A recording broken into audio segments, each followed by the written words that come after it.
আসসালামু আলাইকুম। আশা করছি যে যেখান থেকে আমার ভিডিওটি দেখছেন এই মুহূর্তে সবাই অনেক ভালো আছেন এবং সুস্থ আছেন।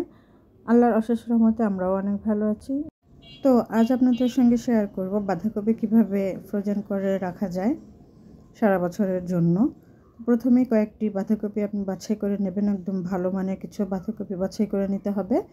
তারপর এটাকে গোড়ার দিকটা কেটে ফেলে দিতে হবে এবং অতিরিক্ত যে নষ্ট পাতা বা অতিরিক্ত যে মলিন হয়ে যাওয়া পাতাগুলো ফেলে দিতে হবে।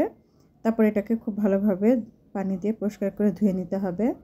পানি দিয়ে পরিষ্কার করে খুব ভালোভাবে ধুয়ে নিয়ে এটাকে পানি ঝরিয়ে নিতে হবে। পানিটা ঝরিয়ে নেওয়ার পরে এটাকে 4টা খণ্ডে ভাগ করে নিতে হবে। অবশ্যই 4টা খণ্ডে ভাগ করে নিতে হবে। আর আপনারা যদি কুচি করে রাখতে চান সেক্ষেত্রে কুচি করেও রাখতে পারেন, কিন্তু আমি এখানে 4 ভাগে ভাগ করে নেব। যদি এভাবে বড় করে কেটে রাখা যায় তাহলে আপনার যখন যেভাবে প্রয়োজন সেভাবে কেটে আপনারা পরবর্তীতে ইউজ করে নিতে পারবেন। তো আপনাদেরকে আমি কাটার পদ্ধতিটা দেখিয়ে দিচ্ছি। এভাবে মাঝখান থেকে কেটে নিয়ে তারপর সেইটাকে আবারও মাঝখান থেকে কেটে নিয়ে এভাবে 4টা খণ্ডে ভাগ করে নিতে হবে। তারপরে কেটে নেওয়ার পরে বাঁধাকপির এই খণ্ডগুলোকে আমি আবারও একটু পানি দিয়ে ভালো করে ধুয়ে নিলাম, যাতে ভেতরে যদি কোনো ময়লা থেকে থাকে সেটাও পরিষ্কার হয়ে যাবে। তারপরে যে শাসলিকের যে কাঠি পাওয়া যায় সেই কাঠিগুলোকে এভাবে বাঁধাকপিতে গেঁথে দিতে হবে। এভাবে গেঁথে দেওয়ার কারণ হলো আপনি যদি এটা পানিতে দেন তখন কিন্তু এটা পার্ট বাই পার্ট খুলে যাবে। আর এভাবে যদি শাসলিকের কাঠি বা যে কোনো কাঠি এভাবে গেঁথে দেন তাহলে আর এটা খুলে যাবে না, এটা এভাবে আস্তই থাকবে। তো আমি একটা বড় হাঁড়িতে পানি গরম করতে দিলাম। পানিটা গরম হয়ে আসলে এতে আমি লবণ দিয়ে দিলাম এবং সামান্য পরিমাণ খাবার সোডা দিয়ে দিলাম। এখন পানিটা যখন বলক চলে আসবে তখন এটাকে পানির মধ্যে দিয়ে দিতে হবে।